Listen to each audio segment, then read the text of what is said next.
आन्सारखौ लिरदो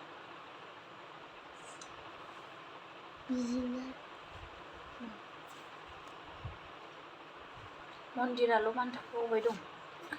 ससेयालाय मन्दिरा अबाय दं दा अलमस्ट मोनानि 7टा जाबाय स' आङो नै फिसाजोखौ लेखा फोरोंनो फज'बाय फिसाजोना फार्स्ट पिरियडिक एग्जाम जागासिनो दङ स्कुलावहाय गाबोन सेटारडेआवहाय एमआइएल बर'नि एग्जाम दङ स' बेखौनो एसे रिभिजन खालामहोदों आङो दा टेबोलाव फोरोङा मानोना आं गोबाव सम गोजौ जिरायनो हाया नैफोरबायदि थसब बनानै गाहायावनो आराम फोरोङो आङो जाहाथे आङो एसे आथिंफोर फोलावनो हायो आरामसे सोनार आङो कम्फर्टेबलि आङो फोरोंनो हायो आरो स' बिनि थाखायनो गाहायावनो थसबखौ बनानै आङो फोरोङो आरो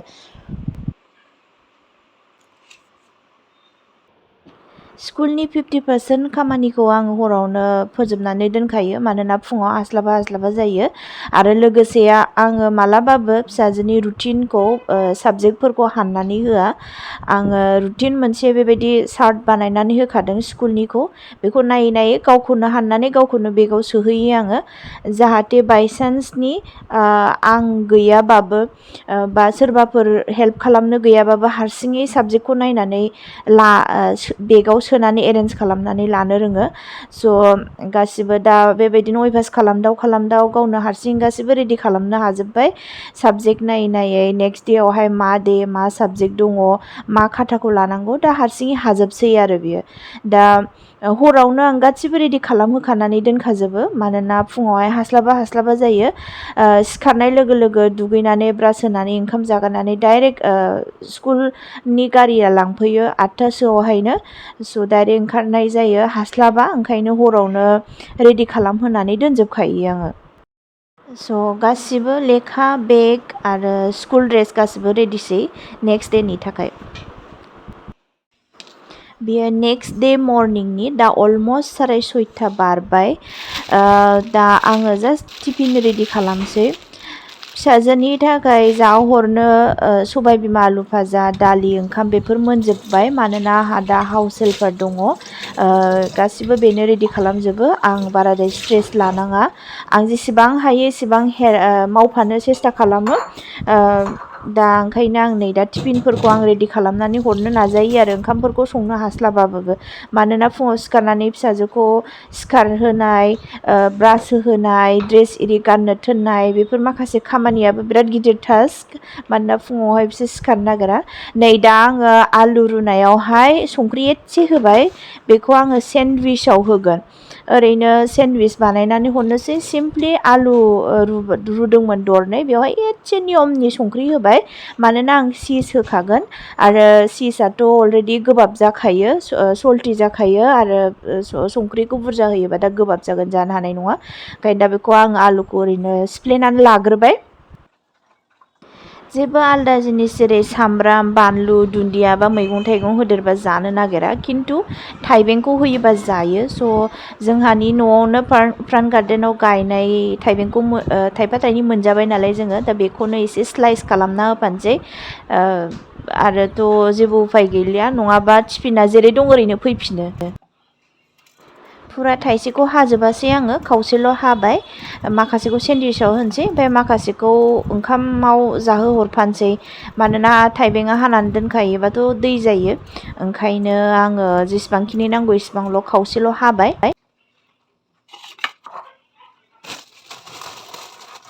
बेथ' सेन्डविचनि ब्रेड नङा आंनाव जा दङ ब्राउन ब्रेडसो दङमोन ब्राउन ब्रेडजोंनो बानायनानै हरनोसै सेन्डविचनि ब्रेडखौ मोनोबा साबसिन जायो नाथाय गैया बेखौनो बानायनानै हरनोसै आङो गासिबो रेडि जाजोब्बाय एबार संसैल' आलु बाथोन लोगोसे नै ओरैहाय चिज जाहैबाय नैबियो बाटार ओमफ्राय जाय थाइबें बास बेखौनो लानानै आं रेडि खालामनोसै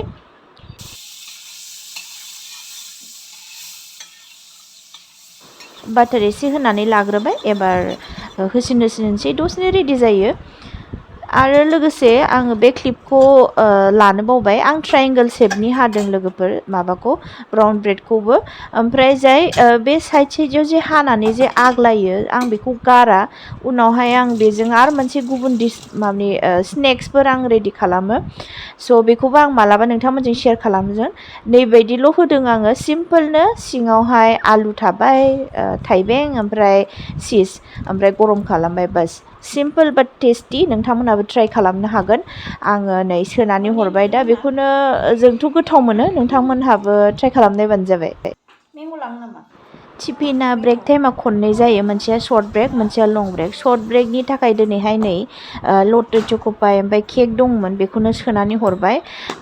खिन्थु मस्ट अफ दा टाइम आङो फिथाइफोरखौ बांसिन सोनानै हरनो नाजायो जेरैहाय थाइजौ जा सिजनेल फ्रुट्स जा बेफोरखौ हारसिङै जाहोनो सेस्था खालामो जोङो फुङावहाय नाथाय दिनैहाय एगजाम गोनांखाय गावखौ रिभिजन खालामहोनानै आङो दौबाय स' दालि सबाय बिमा आलु भाजा दहायनि थाइबें एसे ओमफ्राय जाय नैबे दाउखा थालिर दाउखा भाजा स' आं ओरैहाय दौबाय थाबाय बेजों लोगोसे रिभिजनबो खालामहोबाय आङो जाहाथे एगजामाव दा बावहैया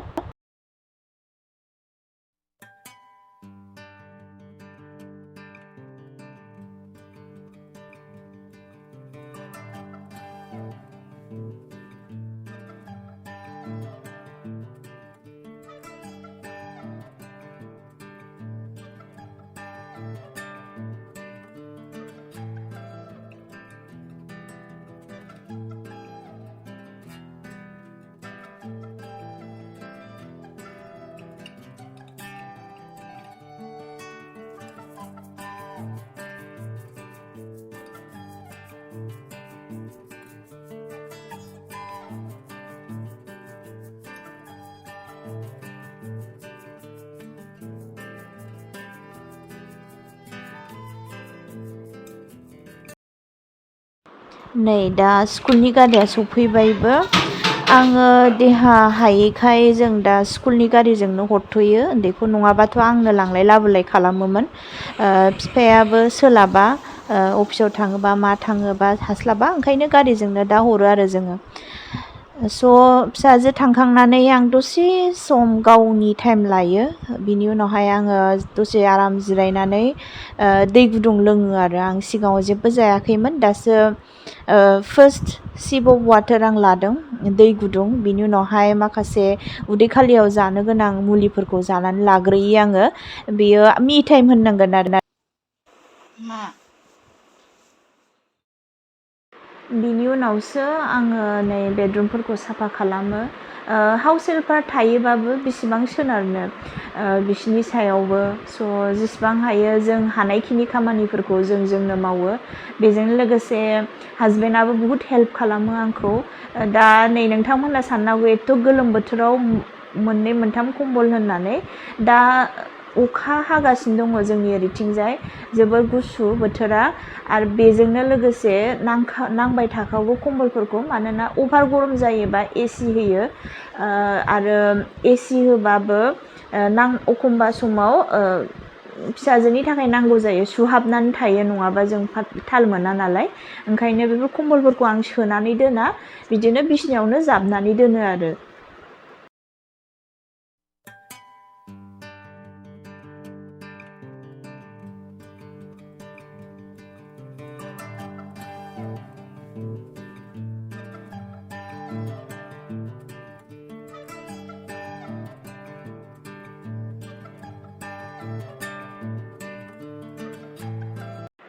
बिनि उनावहाय नै आं दा दुगैनोसै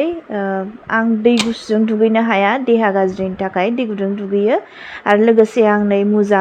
फिसाजोनि मुजाखौ बेबायदिनो गसंनानै सुयो मानोना जनानै जिरायनानैथ' सुनो हाला नालाय आरो वासिं मेसिनावबो साफा जाया दुगैखांनानै आङो नै दा फुजा होनानै लाग्रोनोसै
नै मैया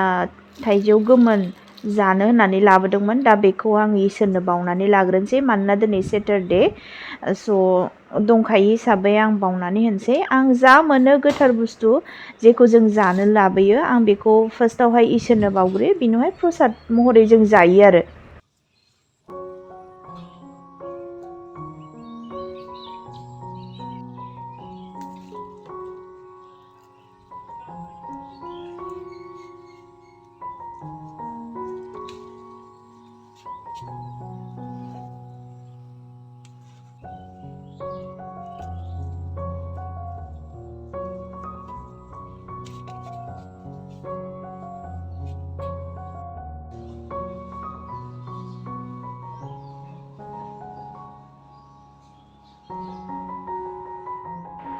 जायखि जेखि इसोरखौ मानियानो माथों, जायखि जेखि धोरोमावनो थायानो माथों, जों मानसि हिसाबै सबसे देरसिन जोंनि धोरोमानो जाबाय गावजों गाव अनलायनाय, गावजों गाव मान होलायलायनाय आरो रावनिबो गाज्रि मावै गावनि गाव खामानि गावनि कर्मखौ मावलांनाय। बेनो आं सानो जों मानसिनि सबसे गिदिर धोरोम। स' जायखि जेखि इसोरखौ मानियानो माथों बयनिबो न'खराव सुख सान्ति पजिटिभ भाइब्सआ थाबाय थाथों आं बेखौनो आसा खालामो।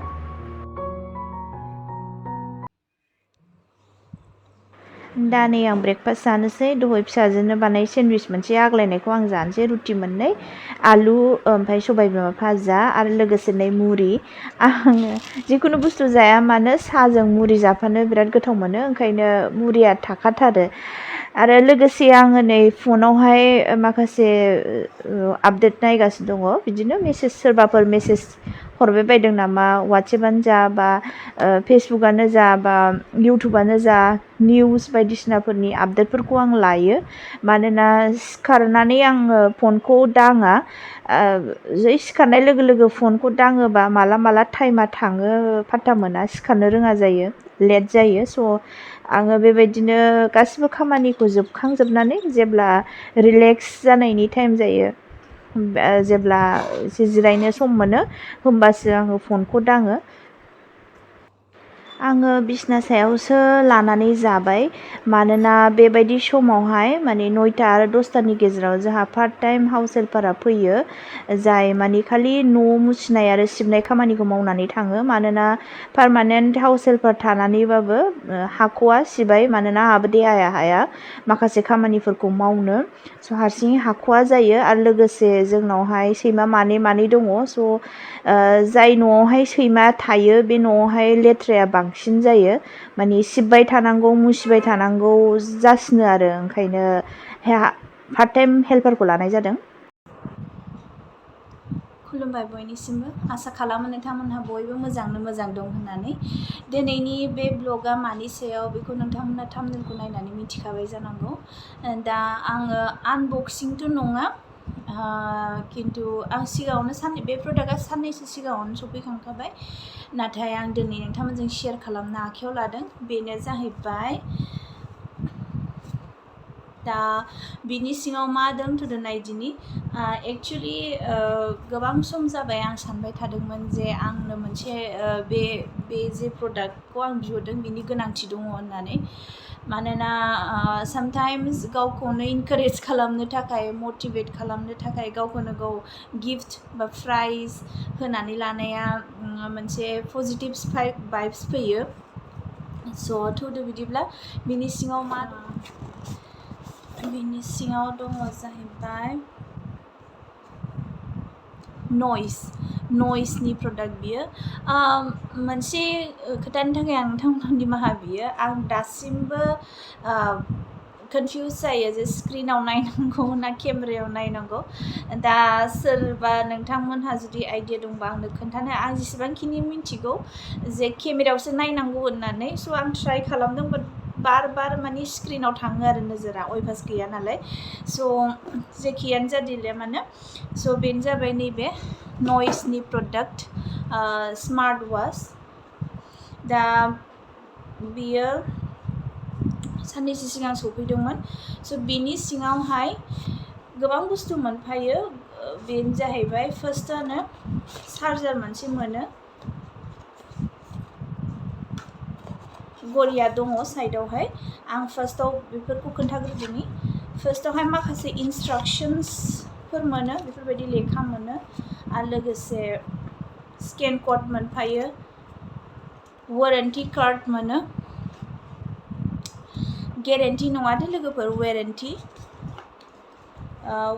कार्ड मोनफायो आरो लोगोसे नैबेफोरबायदि इन्सट्राक्शन्स मोनफायो आरो इन्सट्राक्शन्सफोरखौ आं खुनुदिन इउज खालामफेराखैमोन दा नैबे इन्सट्राक्शन्सनि हेल्पैसो आं बेखौ बाहायगासिनो आं दासिमबो रोंजोबाखै बिनि उनावहाय बेजों लोगोसे मोनफायो चार्जार स' फार्स्ट जेब्ला अपेन खालामो होमबा जोङो फार्स्ट बेखौ 100% चार्ज खालामनानै लाग्रोनांगौनि गोनांथि जायो स' बेनो जाहैबाय नै पिच कालार ना मा होनो बे आरो स्मार्ट वाच स' बेखौ मबाइलजों जों एक्टिभेट खालामनो हायो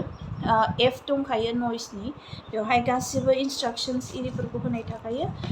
दा बेवहाय आं बेखौ बिहरनानै लानायनि खारना जाहैबाय आंनि हेल्थआ दा बहुद डाउन जानानै दङ दा नङा सिगांनिफ्रायनो बहुद डाउनखामोन दा बेनि थाखायनो माखासे जेनेबा केलोरिस होन बा बिसिबां स्टेप्स आङो थाबायदों बा आंनि हार्ट बिटनि रेटआ बिसिबां आंनि स्ट्रेस लेभेला बिसिबां स्लिपिं कन्डिशना मा बेफोरखौ गासिबो बे घरिखौ आं गाननानै थायोबा मेजार खालामनो हायो आरो स' अलवेज आंनि हेल्थनि सोमोन्दै आपडेट थाबाय थागोन आरो बे आंनि आखायावहाय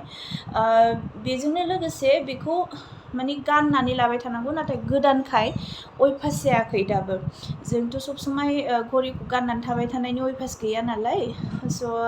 अबेबा थांबाल'सो न'निफ्राय ओंखारलांबासो घरिखौ गाननानै ओंखारनाय जायो नाथाय दा ट्राइ खालामदों आं गाननानै थाबाय थानो खिन्थु बावो आरो खिन्थु नायनोसै बेसेबां हेल्पफुल ओंखारो बे आंनि थाखाय दा